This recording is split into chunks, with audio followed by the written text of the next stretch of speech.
กียมขึ้นรถเกียมขึ้นรถเกียมขึ้นรถเกียมขึ้นรถ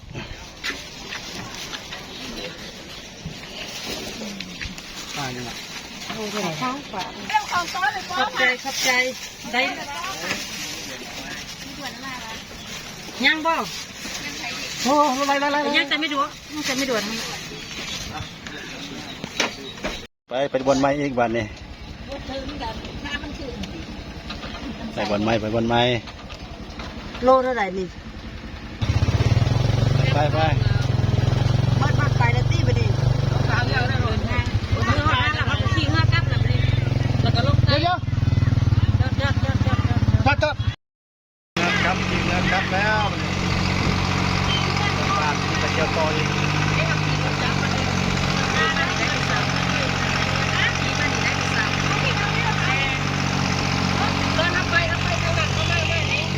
ก่อนดอนเรียดอนคอน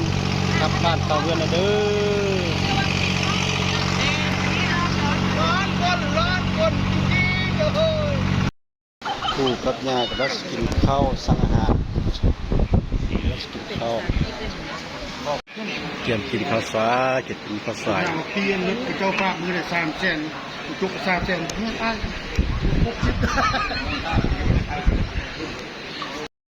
ในที่สุดกลับมาฮอดแล้วสายแดนลาวกัมพูชาหรือว่าเขมร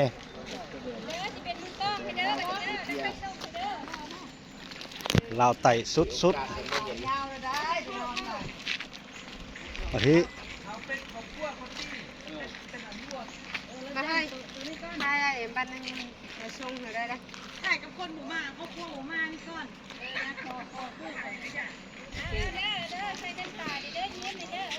สายแดนลาวกัมพูชาละอ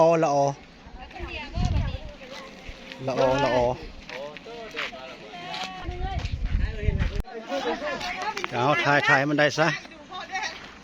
สายแดนลาวกัมพูชาเนี่ยเด่นฮ้อนดีขนาด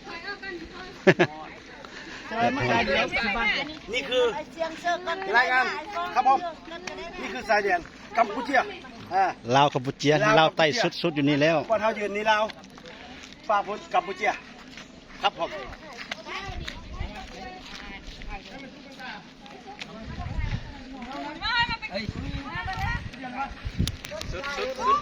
สุดที่ลาวใต้สุดแล้วเนาะเนาะยังแต่เขียนเอกสารเด้อเกี่ยมเด้อสคามด้านไปคำเขมรเด้อเราใต้สุดแล้วมาอีกแล้วรอบสองคอนพระเพลงพระขอนพระเพลงมารอบสองเป็นยังงามทุกเก่างามกว่าเก่า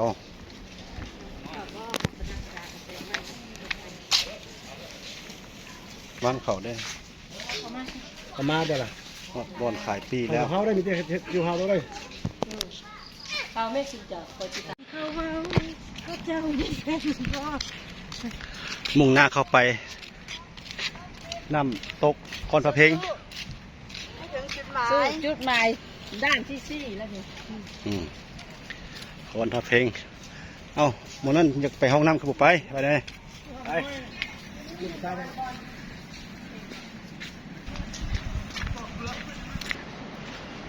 ต้นไม้มันนี่โคตรอันนี้แหละคอนเพลงเนี่ยมันเห็นนะว่ามันนี่เนาะเราไม่ได้เห็นเด้อนักของแรงลั่นใส่ไปที่นี่มั้งล่ะคอนเพลงไข่มุกแห่งแม่น้ำของนครปักเซมีข้อมาด้วยป่าอยู่ฮะมันตายเนาะมันอยู่นี่ทำมันได้ป้าตัวนี้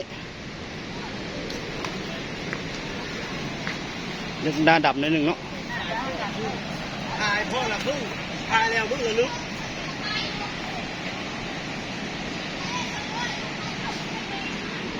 อ๋อได้ขึ้นเลยตอนมาเที่ยวปีกายพุ่งไปแล้วได้ขึ้นแล้วอ๋อ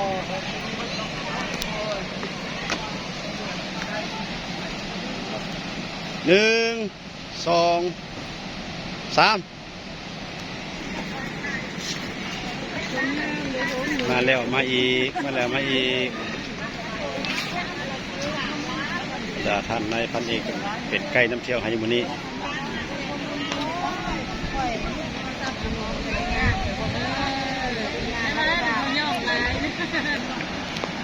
จุดใจกลางบนต้นไม้มันนี่โคตรอยู่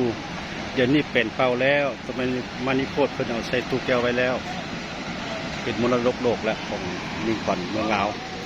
น้ำมันทันหลายเนาะ น้ำบ่ลายน้ำบ่ลายเห็นโคนหินใหญ่ฟูขึ้น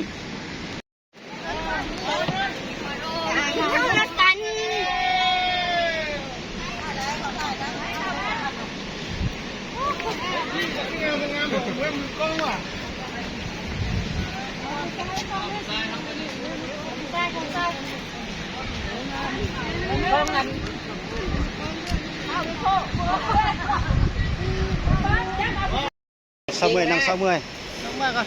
ก่อน คนเอาเพลงกับเศร้าเมื่อยก่อน เรียกผู้หญิงลงพอทุนอะไรสุดละสักหน่อยไอ้มันสุดซะเดี๋ยวมา เศร้าเมื่อยก็เศร้าเมื่อยก่อน โอ้ไม่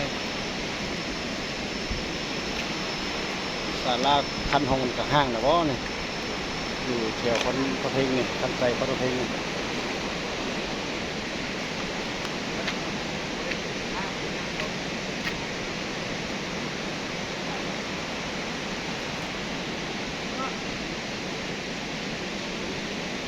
น้ำขึ้นหลายได้ ตอนนี้นำลงได้คนโบราณได้ศาลาก็เริ่มห้างไม่ขึ้นก็เริ่มโดก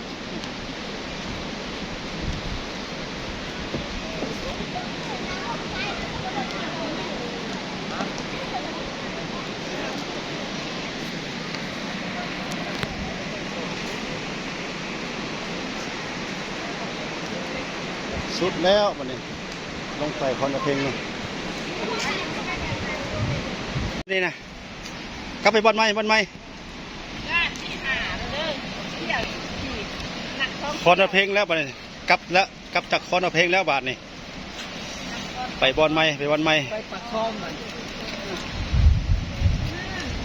โล เมื่อยกับคุ้มค่าไล่เหือไล่ล้มออก บอกเจ้าบอกอันปากสั้นไร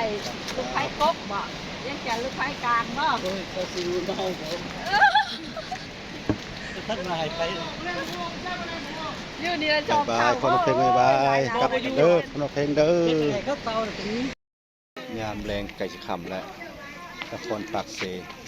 วัดภูเสลา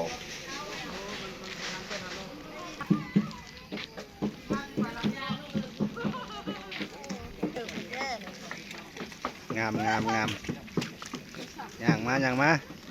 ก็ก็ลงกันโทรเอ็ดโดนกุ้มแม่เราเห็น ก็ถ่ายแล้วก็เอาลง ตัดจังเอานะ แก้รถจ่ายรถเลย ท่าเดียวก่อนจูรุลงไปเลยลงไปครับได้เลยครับ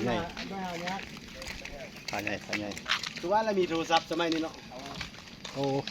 บอกได้ไหมรายงานสถานที่ได้ไหม บอกแล้ว ฮะ บอกแล้วเห็นแต่ด้านหลังพระองค์ใหญ่กันบักใหญ่ เอารถเยี่ยวบอสเท้ากันยา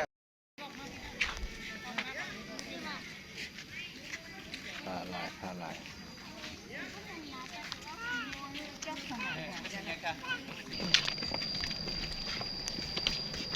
สลับ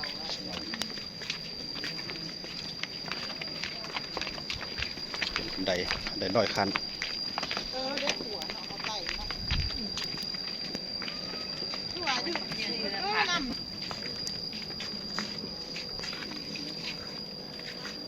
แม่กาผาไหม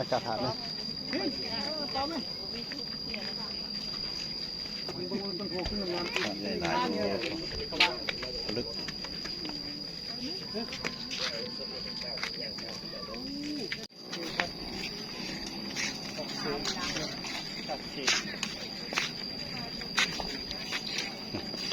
ถ่ายเจ้าถ่ายคอยทั้ง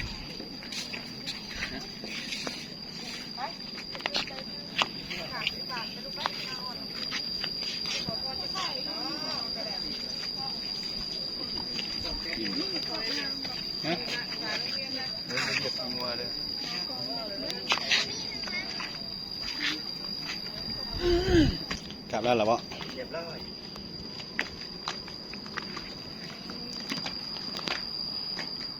บรรดาแม่มากราบพระ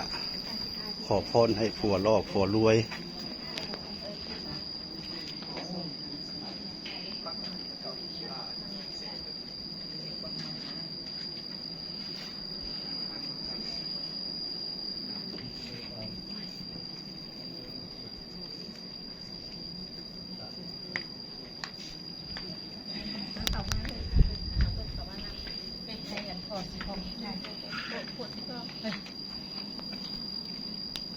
โอ้จีต้องเพิ่นฮึกแล้วงดนาเจียนนึงนะ มีกองของแท้มีกองแท้ไก่น้ำเที่ยวหัวปากเซ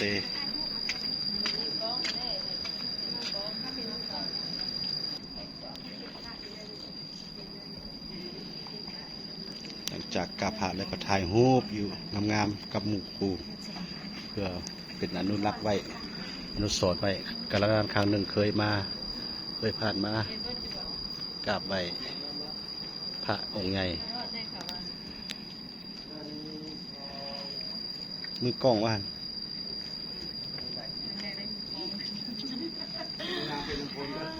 เป็นคนเนาะ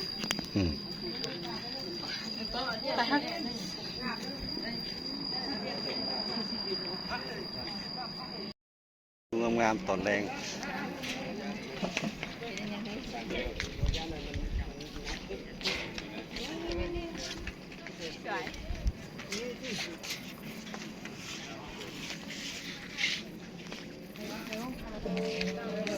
บรรดานักท่องเที่ยว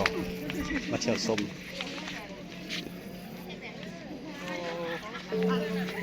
แคมป์ตัวนี้สิสร้างโต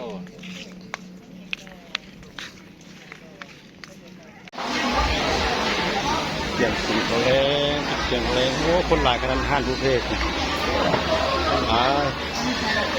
นี่สุดใดครับเป็นแจได้5เปลี่ยนนาได้10มันเบาเขาเก่งเลยคือนี่สุดเก่งคือนี่เก่งคือนี่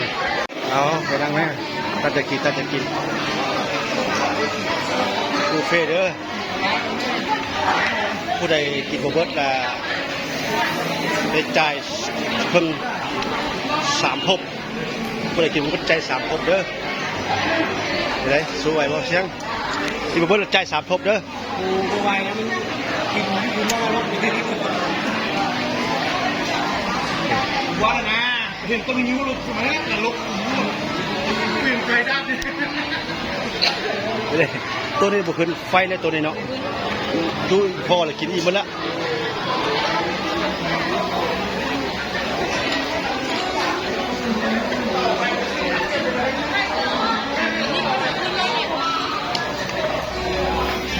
ผ่านในบกเวนไทยไม่ติวขึ้นไฟ